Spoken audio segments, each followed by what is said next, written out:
আমার নাম সুমি। আমি বাংলাদেশের ঢাকা শহরের একটি এলাকায় থাকি। আমার বয়স ৩৫ বছর। আমার একজন ১১ বছরের ছেলে রয়েছে যার নাম রাহুল।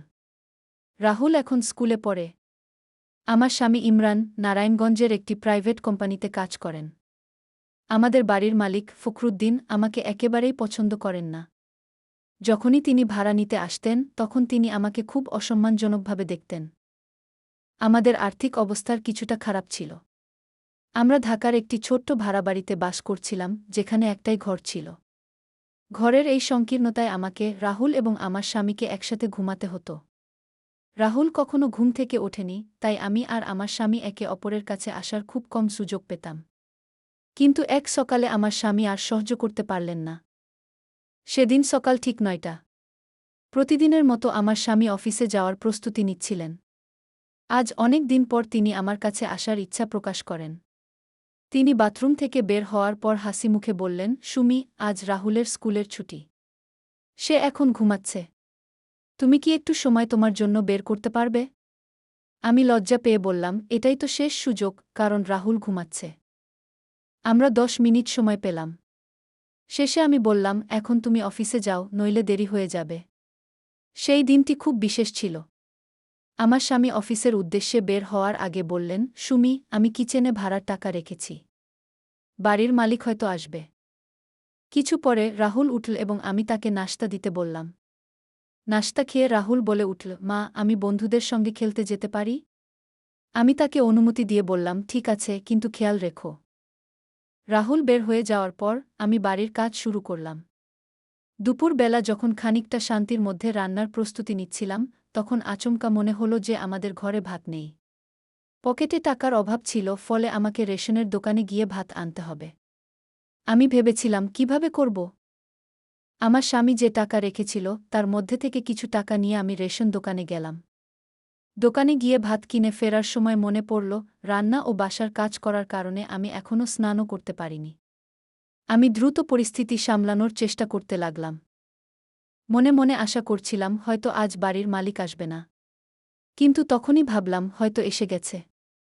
একটু পরে আমি রান্না করার জন্য প্রস্তুতি নিচ্ছিলাম এবং হঠাৎ করে মনে হল, আমি এখনও স্নানও করতে পারিনি। তখন আমাকে খুব তাড়া ছিল, কারণ বাড়ির মালিকের আসার সম্ভাবনা ছিল। আমি দ্রুত রান্না শেষ করে নেবার চেষ্টা করছিলাম, যাতে সময় মতো স্নান করতে পারি। আমি ভাবছিলাম, আমার কিভাবে বাড়ির মালিককে বুঝাবো যে এখনও টাকার ব্যবস্থা হয়নি। ঠিক তখন আমার মনে পড়ল যে আমার স্বামী কিছু টাকা সেভ করেছে বলে বলেছিলেন। আমি দ্রুত রান্না শেষ করে না হলে নিতে উদ্যত হলাম। প্রথমে আমি দেখলাম ঘরে কিছু খাবার তৈরি হয়ে গেছে। তারপর প্যাকেটে থাকা সেই টাকা নিয়ে দ্রুত বেরিয়ে গেলাম। বাড়ির মালিক সাধারণত দুপুরে ভাড়ার জন্য আসতেন।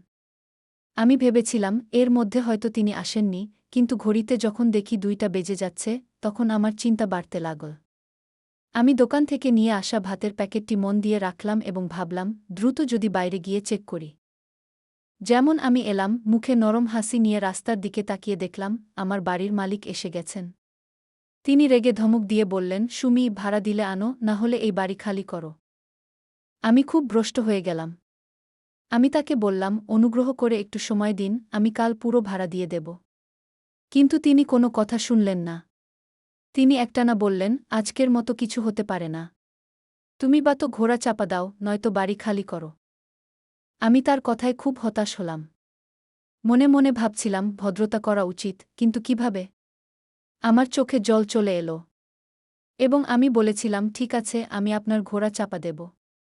কিন্তু আপনি বাড়িটি খালি করো না। আমি কি করেছি তার ফলাফল ভেবে চিন্তায় যাই। তখন মনে পড়ে গেছে, তিনি বিশেষভাবে তার সাদা ঘোড়াটির যত্ন নিচ্ছেন। সেটি খুব বিদ্ধ হয়ে যাচ্ছে এবং তিনি সেটি নিয়ে চিন্তিত। আমি জানি অবস্থা কতটাই ব্যক্তিক। সাদা ঘোড়াটি ছিল তাকে অনেক প্রিয়।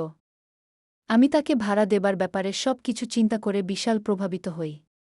কিছুক্ষণ পরে আমার বাড়ির মালিক এসে বললেন, তুমি কি আমাকে গুনগুন করতে পারেন? আমি আজ তোমার ঘোড়া চাপা দেব। আমি বিনয়ের সাথে বললাম, ঠিক আছে, আমি যেতেই হবে। আমি আমার ঢাকায় আসা কাজে ৩ ঘণ্টা নেব। শেষ পর্যন্ত পরে তার ঘোড়ার কাছে গিয়ে হাজির হলাম। একা যাওয়ার পর আমি অনুভব করছিলাম যে এজন্য আমি কতটা অসম্ভব হয়ে গেছি। সাদা ঘোড়ার প্রতি আমার বাড়ির মালিকের বড় প্রেম ছিল। তবে আমার মনে গভীর দুঃখ ছিল, কারণ আমি বুঝতে পারছিলাম আমি তাকে ঘোড়ার জন্য চাপা দেওয়ার মতো পরিস্থিতিতে নিচ্ছি। আমি জানি না কেন, কিন্তু আমি তাকে বোঝাতে চাচ্ছিলাম যে মহানির্দেশনা ছাড়া কিছু করা উচিত নয়।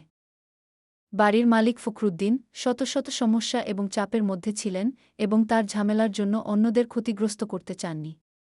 আমার স্বামীর মাসিক আয় আমি জানি, ঠিক সময়ে আমাদের ভাড়া না দেওয়ার সাথে আক্ষেপ। সেদিন আমার বাড়ির মালিক খুব রাগান্বিত ছিলেন। তিনি আমাকে বললেন, সুমি, আমি তোমার জন্য অপেক্ষা করছি। তুমি কি করছ? তখন আমি সাহস নিয়ে বললাম, ফখরুদ্দিন ভাই, আমি বুঝি আপনার পরিস্থিতি। আমি আপনাকে বলেছি আমি টাকাগুলো ঠিক করব। তিনি বিনয়ের সহিত মুচকি হাসলেন এবং বললেন, আমি জানি। তুমি যদি একটি ঠিক সময় দাও তবে আমি তোমার অপেক্ষা করতে রাজি আছি, কিন্তু শেষবারের জন্য। তখন তার কথা শুনে আমার মনে হালকা অভিনবতা এল। আমি গভীরভাবে চিন্তা করতে লাগলাম, বাচ্চাদের জন্য কিছু করতে পারব বলে। মনে পড়ে গেল, আমি কি করলে তাদের ছাড়া থাকতে পারব। আমি ভেবে বললাম, আচ্ছা, আমি চেষ্টা করব। কিন্তু আমি চাই আমার ছেলে রাহুল যেন এর মধ্যে কিছুটা আনন্দ পায়। ফলে একটা আশার আলো বাড়ে। আমি বাড়িতে ফিরে এসে বললাম, ইমরান, আমি ভাবলাম পর কাজ করব। তুমি কি ভাবো? ইমরান বুঝতে পারলেন যে আমাকে কাজ করতে হবে এবং আমাকে সমর্থন দিতে ইচ্ছুক। তিনি সহানুভূতির সঙ্গে বলেন, ঠিক আছে, তুমি কাজ শুরু করো। আমার কাজে মনোনিবেশ করলাম এবং যতটা সম্ভব সেবার নানান কাজ নিয়ে ব্যস্ত হলাম। আমি ভেবেছিলাম, যদি আমি কিছুটা আয় করতে পারি, তাতে অন্তত আমাদের ভাড়া দিতে সুবিধা হবে।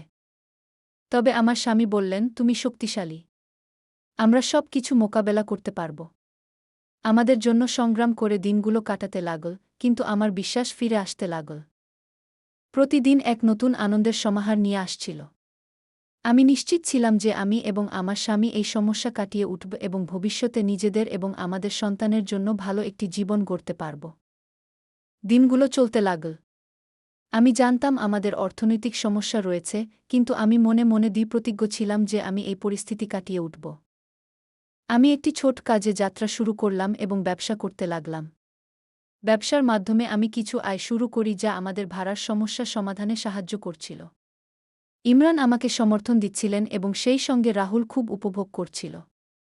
একদিন আমি যখন ভাড়ার টাকা জমা করার জন্য প্রস্তুতি নিচ্ছিলাম, তখন ফখরুদ্দিন এসে বললেন, সুমি, আমি তোমার জন্য অপেক্ষা করেছি। তুমি সত্যিই অনেক চেষ্টা করেছ। আমি অনুপ্রাণিত হয়ে বললাম, হ্যাঁ, আমি এই সমস্যার সমাধান করতে চাই। আমি বুঝি আপনাকেও আমার মতো সমস্যা রয়েছে। আমরা পরস্পরের সাথে সিদ্ধান্ত নিয়েছিলাম এবং ক্রমশ আমাদের সমস্যা সমাধান করতে পেরেছিলাম। আমি নিশ্চিত ছিলাম আমি ভবিষ্যতে কোনোদিন আর ফখরুদ্দিনের ঘোড়া চাপা দেব না।